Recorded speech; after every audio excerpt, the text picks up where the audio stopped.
final new movie anyway, is Springsteen, Deliver Me From Nowhere, starring Jeremy Allen White as Bruce Springsteen and telling the story of a period in his life that I don't think a lot of people are that familiar with, aside from those who've read the book on which this is based.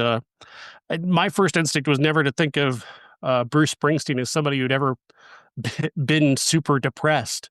Yeah. And to see that, I mean, I sensed the darkness obviously in Nebraska when I listened to it, but I've never really gotten to the heart of that darkness, and this movie definitely goes there.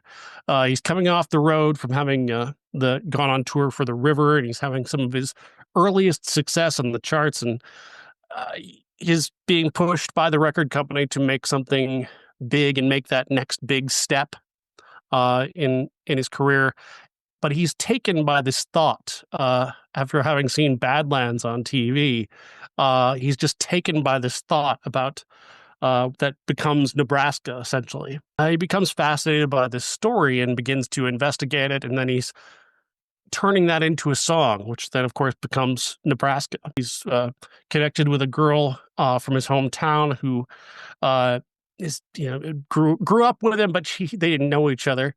And she's played by Odessa Young, and she's wonderful, and she's there to highlight a very specific part of him, and it's this part that he cannot connect with other people. And as much as he would like to be connected to another person, as much as he'd like to have intimacy, there's this part of him that holds him back, and maybe to do with his father and that relationship, which also gets explored here.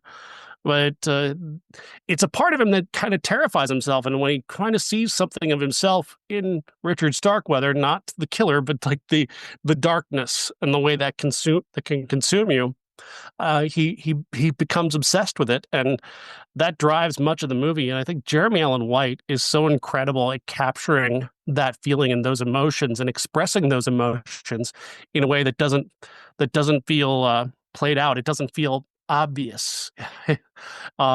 He's very troubled, but he's also very, very thoughtful, and he's trying to get these things out of himself, as opposed to so many people, myself included, I'm sure, who take bad things in and hold them there and try and pretend they're not there. Stephen Graham plays his father in a series of flashbacks, and I honestly, Jeff, I think Stephen Graham delivered one of the best performances of this year. I think that's honestly Jeremy Allen White, I think, is Academy Award worthy. I think Stephen Graham should win an Academy Award for Best Supporting Actor.